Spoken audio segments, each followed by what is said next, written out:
ರಾಜ್ಯಾದ್ಯಂತ ಮಹಿಳೆಯರ ಪರವಾಗಿ ನಾನು ಕರ್ತವ್ಯ ನಿರ್ವಹಿಸ್ತಾ ಇದ್ದೀನಿ. ಯಾವುದೇ ಥರದ ಶುಲ್ಕ ಇದೆ, ಯಾವುದೇ ಥರದ ಪ್ರತಿಪಕ್ಷತೆ ಇಲ್ಲದೇ ನಾನು ಮಹಿಳೆಯರ ಪರವಾಗಿ ಕೆಲಸ ಮಾಡ್ತಾ ಇದ್ದೀನಿ. ಈ ದಿನ ಈಗ ರಾಯಚೂರಲ್ಲಿ ಬಂದಿದ್ದು ಕೂಡ ಮಹಿಳಾ ದೌರ್ಜನ್ಯ ಹಿನ್ನೆಲೆಯಲ್ಲಿ ಬಂದಿದ್ದೀನಿ.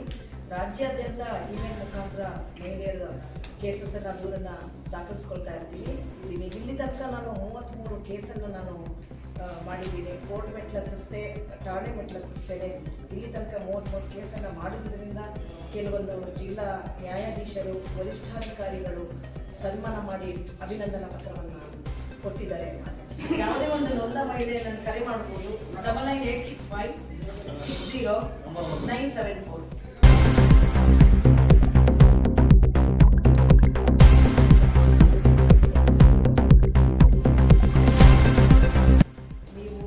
ಬಂದಿದ್ದೀರಾ, ಈಗ ಮತ್ತೆ ನಿಮ್ಮ ಜಿಲ್ಲೆಗೆ ಹೋಗಬೇಕು, ಬರಬಾರ್ದು.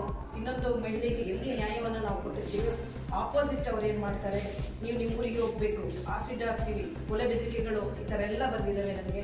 ಆದ್ರೂ ಕೂಡ ನಾನು ಹಾಕಿರೋ ಹೆಜ್ಜೆ ಹಿಂದೆ ತೆಗೆದೇನೆ ಧ್ವನಿಯನ್ನು ಸಂಸ್ಥೆ ಏನು ಮಾಡಿದ್ದೀನಿ, ಆ ಧ್ವನಿಗೆ ಧ್ವನಿ ಕೊಡ್ತಾ ಮಹಿಳೆಯರ ಪರವಾಗಿ ನಾನು ಇಲ್ಲಿ ತನಕ ಕೆಲಸವನ್ನು ಮಾಡಿಕೊಂಡು ಬಂದಿದ್ದೀನಿ. ಮುಖ್ಯ ಉದ್ದೇಶ ನೊಂದ ಮಹಿಳೆಯರಿಗೆ ಮತ್ತು ಮಕ್ಕಳಿಗೆ ನಾವು ನಿರಂತರವಾಗಿ ಕರ್ನಾಟಕ ರಾಜ್ಯದಿಂದ ಮಾಡ್ತಾ ಇರೋದು.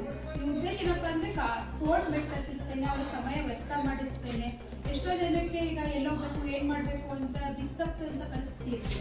ಅಂಥ ಸಂದರ್ಭದಲ್ಲಿ ಸಂಸ್ಥೆ ನಾವು ನಿರಂತರ ಕೆಲಸ ಮಾಡಿದ ಉದ್ದೇಶ ಯಾಕೆ ರಾಯಚೂರಲ್ಲಿ ಪ್ರೆಸ್ ಮೀಟ್ ಮಾಡ್ತೇವೆ ಮುಖ್ಯವಾಗಿ ಅಂದರೆ, ಆ ಒಂದು ಮಹಿಳಾ ಸಂಸ್ಥೆ ಇದೆ, ಈ ಥರ ಸ್ಪಂದಿಸ್ತಾರೆ.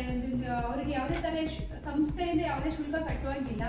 ಅವ್ರು ಬಂದು ಯಾವ ಥರ ನಾವು free of legal service next ದಾರಿ ತೋರ್ತೀವಿ. ನೆಕ್ಸ್ಟು ನಮಗೆ ಆಗಿಲ್ಲ ಅಂದರೆ, ಯಾಕೆಂದರೆ ಇಲ್ಲಿ ತನಕ ಮೇಡಮ್ 33 ಕೇಸ್ನ ಬಗೆಹರಿಸಿದ್ದಾರೆ ಸರ್. ಆಪ್ತ ಸಮಾಲೋಚನೆ ಮೂಲಕನೇ ಮಾಡಿರೋದು. ಯಾವುದೇ ಅವ್ರಿಗೆ ತೊಂದರೆಗಳಾಗ್ದಂಗೆ ಅವ್ರಿಗೆ ನೋಡಿ. ಈಗ ಉದಾಹರಣೆ ಎಕ್ಸಾಂಪಲ್ ಕೊಡಬೇಕು ಅಂದರೆ, ಇದು ಯಾದಗಿರಿ ದೇವೂರಿದೆಯಲ್ಲ ಸರ್, ಅಲ್ಲಿ ಒಂದು ಫ್ಯಾಮಿಲಿ, ಆ ಮಹಿಳೆಗೆ ಅವರ ಹಸ್ಬೆಂಡ್ ತೀರೋದ್ಮೇಲೆ ಅವ್ರಿಗೆ ಏನು ಅವರ ಆಸ್ತಿಯಿಂದ ಬರಬೇಕಿತ್ತಲ್ಲ ಆ ಆಸ್ತಿ ಕೂಡ ಅವ್ರಿಗೆ ಕೊಡಕ್ಕೆ ರೆಡಿ ಇರಲಿಲ್ಲ. ಗಂಡ ತೀರೋದ್ಮೇಲೆ ಮಗು ಕಳ್ಕೊಂಡು ಅವ್ರು ಸಪ್ರೇಟ್ ಜೀವನ ಮಾಡ್ತಿದ್ರು.